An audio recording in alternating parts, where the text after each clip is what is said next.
maladies neurotoxiques, type maladie de Parkinson. Et il semble que les résultats sont effectivement assez inquiétants. D'autre part, il y a une réflexion peut-être un petit peu polémique, c'est qu'on a su récemment, avec l'histoire du Mediator, même que des experts qui étaient censés être très neutres étaient en fait un petit peu à la solde des laboratoires pharmaceutiques. Et alors, on peut se demander si des gens qui valident des produits comme le Gaucho ou d'autres choses comme ça sont très indépendants. C'est une chose que on peut se demander.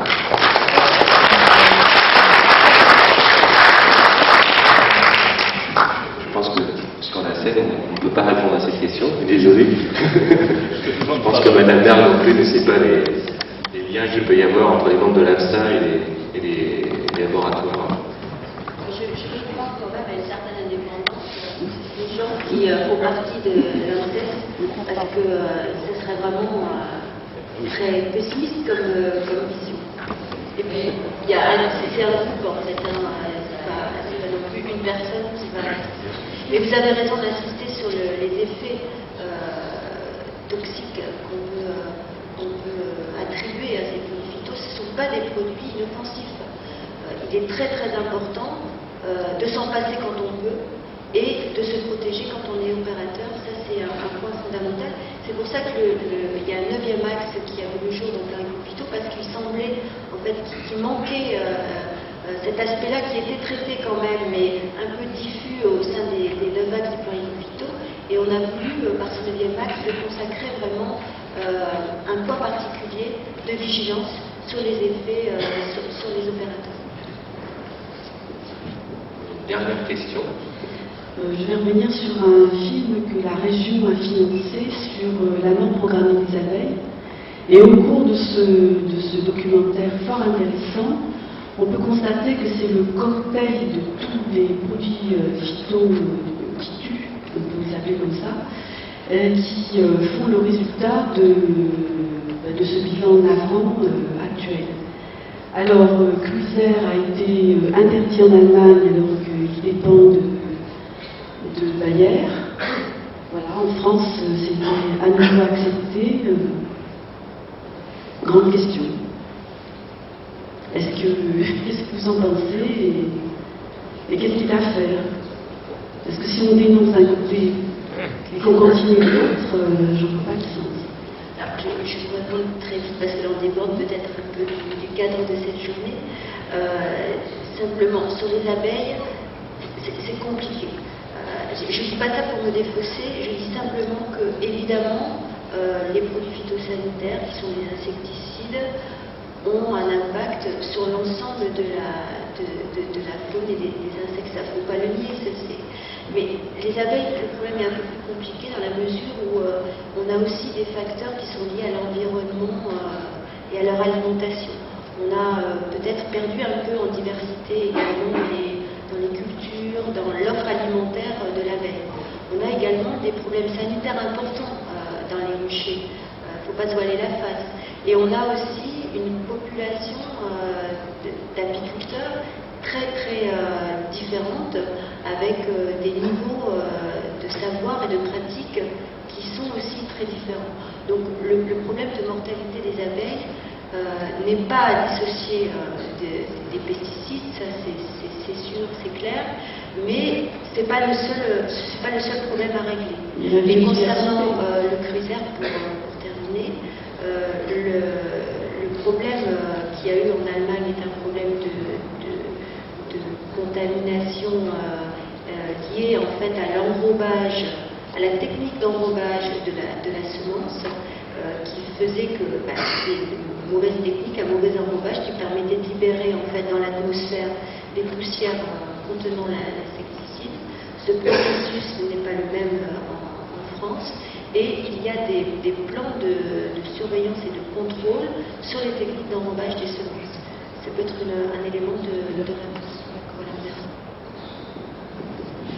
Merci, on va poursuivre. Moi, j'ai juste une petite question, parce que à la fois sur les PAD qui sont dans les zones vulnérables, et à la fois le plan éco-phyto, on a aussi des captages d'alimentation en eau potable qui sont considérés comme prioritaires par le Grenelle, et on en a un sur le Ribéracois, sur la commune de Ribérac, un sur Possac, sur Saussignac et Gardonne.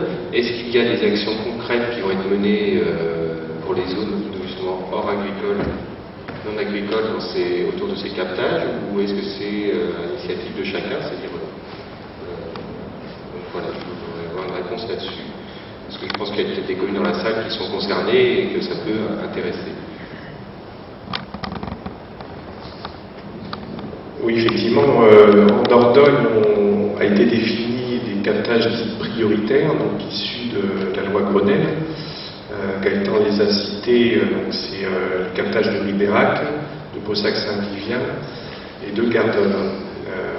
Bon, la lumière a été faite sur ces captages parce qu'ils ont des problématiques assez accrues en matière de nitrates et pesticides. Mais c'est vrai que ce dispositif loi Grenelle ne cible là que la profession agricole. Mais il se trouve que comme ces captages-là sont dans des pattes, alors sauf celui de Gardonne, c'est vrai que du coup on va cibler l'ensemble des acteurs. Surtout qu'en plus, après des premières études poussées en matière hydrogéologique, on s'aperçoit que éventuellement la profession agricole n'est pas la seule à impacter sur ces captages. Voilà. Donc il y a tout intérêt effectivement à cibler et à créer une synergie entre tous les acteurs, mais à l'origine, on va dire, ça ne cible que la profession agricole. Si j'ai bien compris, tu les encourages à signer la charte. Hein, voilà.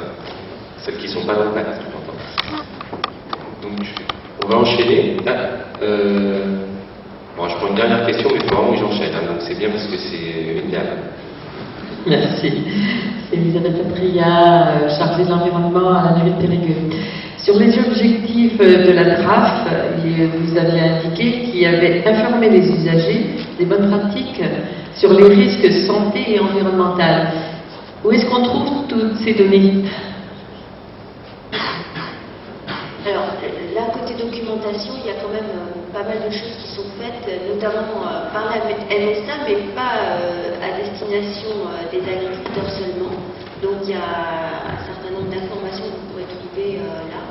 Il y a aussi le programme régional santé-environnement, le PRSE, je ne sais pas si vous avez entendu parler, donc qui décline un certain nombre d'actions, qui est un petit peu comme le plan Ecofito. Il y a une des actions qui est à destination, qui traite de la relation santé-environnement au travers des pesticides, et il y a une action qui est prévue avec les jardineries, donc directement en contact avec les usagers, pour les sensibiliser en fait aux risques qu'il y a à l'utilisation des produits phytosanitaires, et donc soit à opter pour des solutions alternatives, soit pour faire en sorte qu'ils se protègent eux et également qu'ils évitent de contaminer l'environnement.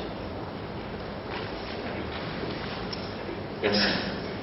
Donc je vais maintenant laisser la parole à M. Daniel Beauvois. Je vais demander à Stéphane et Valérie de rejoindre la salle. Je vais appeler sur scène aussi M. Patrick Fabre.